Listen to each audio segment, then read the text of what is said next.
Welcome to the Game 3 news conference of the NCAA Division I Baseball Championships, Knoxville Super Regional. Joining us are representatives from Tennessee, left to right, head coach Tony Vitello, and student athletes Luke Lipcius and Redmond Walsh.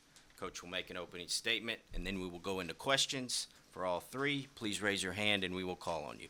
Coach. Obviously, congratulations to Notre Dame.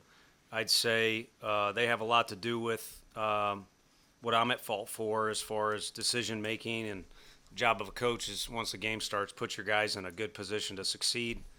And I didn't do that. But this is a job that requires big boy decisions, and they come at high stakes when you play in our league or you get into the postseason. A lot of that was discomfort from things we saw out of Notre Dame. So again, a credit to them. And then two, you got to execute. So they did that throughout the weekend. I thought our guys played good defense, and obviously we kind of did some damage yesterday on the scoreboard. But that'll stick with me. Notre Dame will get to go to Omaha and enjoy that and probably do some damage. It's a really tough group. And I think what needs to stick with our guys once time passes, which they say time heals all wounds. I don't know who they are, because sometimes those take a long time, but 57, that's a lot. That's a lot. A team that, bunch of good kids, a couple maniacs out there, but accused of bats. I've never seen a kid accused of doctoring a ball, accused of doing the Astros and banging on the bench. There's other. Accused of signaling 3-3, and that's supposed to be the double bird. A lot of that stuff was just, because of how dynamic they were as a group and what they accomplished. And they did some extraordinary things. And really, it was just kind of like yesterday. You slide Trey Lipscomb into the 4-hole, Drew Gilbert's out, and gets an RBI in the first inning. That obviously is not the most important play of the weekend, but it's one, to me, that defines this group of a bunch of guys that got each other's back. Questions, we'll start with Ben in the back. Tony, it just kind of seemed at different moments all throughout the weekend, just outside of yesterday's game, something wasn't crisp, whether it's defense, pitching, hitting. Just can you put your thumb on maybe what went wrong in general this weekend? No, I think there's a couple of occasions. It's obviously emotional, and our guys have their thoughts on Nebraska, which is what all kids do at this time of the year, really, all kids just in general. And so I think we got stunned a couple times. That's nothing new in my opinion. So when that happened, maybe some things showed up that you saw that weren't crisp. But overall, I thought our guys had good vibes all weekend long for majority of the time, and we played a really good opponent. And you just kind of knew it. Today was going to come down to the ninth. I think with my interference, it started earlier than that, but you knew it was going to kind of come down to the end there. So it's going to be hard fought, whoever won. Mike, then Ryan.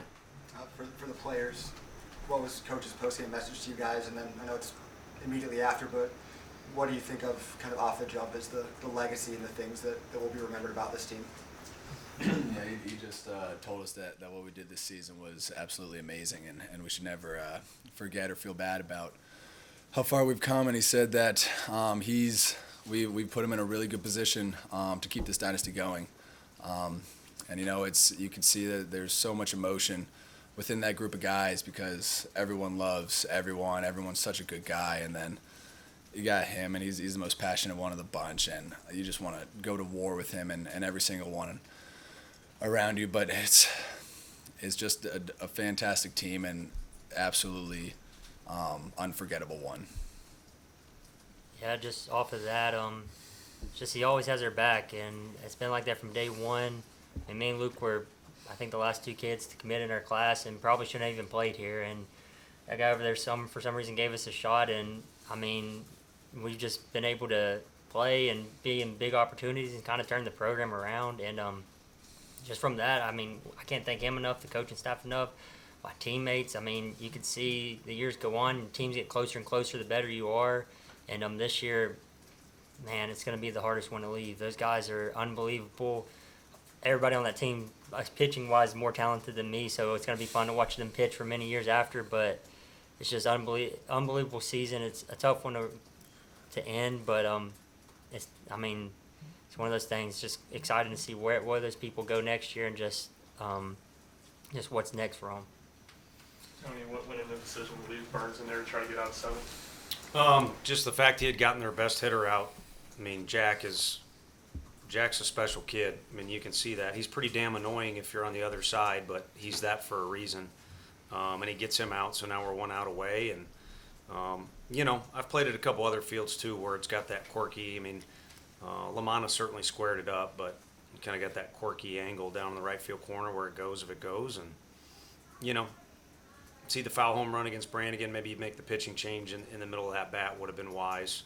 But I think Chase wanted the ball. He certainly took ownership of the game, felt good about the matchup against Lamanna, but should have taken him out there before, in particular after the foul home run, although normally you see that, and what usually ends up happening, you strike out as a hitter on the foul double or foul home run. But kudos to him. He smoked 2 balls, and it wasn't light. Chase wasn't on the mat. I mean, I think it was 97 on the radar gun or something like that, and the pitch before was certainly a ball, but it was a pretty crisp 0-2 pitch that, you'd like to see the guy swing and miss, or if it's a little closer to the plate, maybe you get a borderline strike call. To the back with Joe and Paige. Tony, is that what you were referencing at the beginning there when you said, you didn't put you guys in position? I think that particular decision? I think just in general, the last 3 innings. For the players, this is a year where both of you found yourselves in the record books, and this is the last time you wear that Tennessee jersey. What has this season meant to the both of you? I think personally, I can't speak for him, but for me, the records don't mean near as much as just the relationships and those guys out there. I'd give up every save just to have one more game with them or one more practice with them, just to have another day where we can go out and just be a team and just know that baseball's in front of us, that nothing is left behind us. So, I think it's cool, the records and stuff, but in the end of things, I'd give one more day, or give up my records to have one more day with them. Yeah, I think he said it all. The records are whatever, but it's just this group of guys that was one of my favorites of all time, and that's the hardest thing to give up, and it's really hard to believe it's over. And that's the great thing about being on a team like this is the relationships you have are never over. And so I know I got their back. I know they got mine. And we'll be in contact, and I can't wait to follow all of their great careers. Reese and Wes. Luke, I saw you take a big deep breath right there. I guess what was behind letting it out right there, I guess? I don't think I've fully processed that this is it yet, and it's going to take some time, but it's definitely emotional and just a lot to think about. It's heavy. Wes.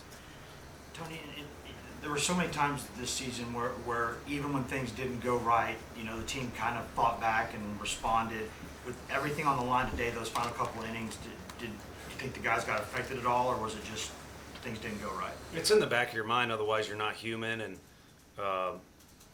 maybe got over aggressive in one situation, but I think it was a difficult day to score runs. Their number says otherwise, but it truly was. And we did get to the lefty on Friday, I think, for 1 run, but we didn't really have an answer for that. And part of it is he threw the ball really well, but that's all I got. Al and Ryan. To follow up on that, Coach, what made Finley so effective today? I think he's pretty good at stretching the plate. He did that a little bit on Friday, but also, if I'm correct, off-speed command hadn't been that great in the past, but today it was. And again, I think a difficult day to score runs, and his biggest key probably was when guys get on base or we were starting to build something, it got cut off pretty quick. Yeah, same question, Luke. Just what made Finley so effective? He was just really good today. His fastball was moving and he was putting it where he wanted to, and he was just keeping us off balance. Kudos to them. They have a really great staff, a really great team, and he was just on today. And whatever he was doing, it was working against us. I don't think it was much of an approach deal. I think he got us out. Any other questions? John? Tony, I think it was in the third inning maybe where umpires first talked to Link Jarrett and then came over and asked you to come out of the dugout and spoke with you as well. What was that about? What was their message to you at that time? That there was a warning for bench jockeying. So I don't know if it started with the play at third. I mean, you got their guy running around like a madman trying to stretch, the whole thing, and he got the second, and he almost got the third, and so I don't know if it was from that collision or, Rayo was throwing the ball well and struck one of our guys out and told him to sit down. I mean, during the regular season, that's what goes on. I mean, if you do something well, and there's a lot of emotion into it, which probably if you do something well, it's really important to you. So that's kind of stuff that comes out. And when you do something like he did or other guys in that situation, you've earned the right to say that stuff. And then it's up to us to try and respond back and see if we can get to the guy. So I don't know if that started it. That's just kind of my philosophy on some of the extra stuff. It was, again, I'm disappointed in myself, but it was nice that the game was decided on the field, and for many reasons, they were the better team today. Last two questions, Tim and then Mike. With all of Frank's experience with the pitching staff, were we kind of missing him a little bit the last couple of days? Coach Elander, this guy doesn't know that, but, Simon's got an incredible arm, probably pitching the big leagues, but command hasn't been that great. So call him over and say, hey, with Seth, let's definitely take, in a certain situation. I said, what about Luke if he goes 1-0? And he said no, because if, he gets it in one spot, Luke may get him. Look what happened. So now, no one out there is a baseball, guru that much, but to hit the nail on the head every time. But I'm just trying to express to you how good Coach Elander is at managing the game. And if you look at the situations where he's been put in charge of anything, including our recruiting, it's gone really, really well. So I don't mean to discredit Frank, but I think a lot of Frank's genius is the time he spends with pitchers, building relationships up in the office, adjustments he makes with them individually down in the bullpen.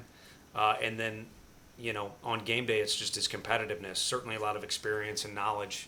But again, if it's important to you, everybody will know. And unfortunately, we didn't have him because that competitiveness spilled over a little bit. But if you look at the resume, it's working out pretty good for that guy. But again, I just think Coach Elander is so good. He could run the whole team, and we could disappear for a few weeks if we wanted to, and he would do well. We'll finish with Mike. Tony, I know you've talked in the past about some teams you've coached and worked with that were upset and had a lot of opportunities to go to Omaha and win the thing. How hard is it for this team to not get that opportunity? Yeah, it's the way that it goes. It's not easy, and I'm glad you asked the question. And I don't know how I'm doing up here. Probably some people think good, some people think bad. Everyone's got an opinion on everything, which is fair play to them. But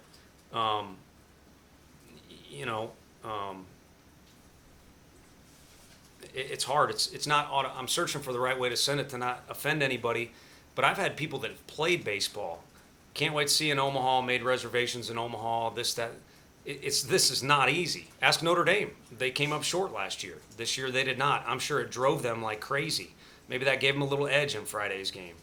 I would like to make it automatic. I'd like to be able to recruit that well. I certainly can't coach that well that it is automatic, but ask any team in the country that gets there or has ever played there or has ever come up short. It is not automatic. So I don't think anyone had that in their mind because of what our accomplishments were. They've just been such a good group about tackling the next thing. And I think the fact they came up short today, knowing their character, and I hate to speak for them, I'll end my long answer here. I think this group is really good, and one reason why is because they'll be more upset about coming up short today, whereas you guys will fairly write about didn't make it to this spot or didn't carry on or didn't win a national championship, which was, in my opinion, far from our mind. So I think it's one of the reasons they've been impressive. But said it on Friday or Saturday, it's chaos for good reason. Thank you, gentlemen, and congratulations on an outstanding season.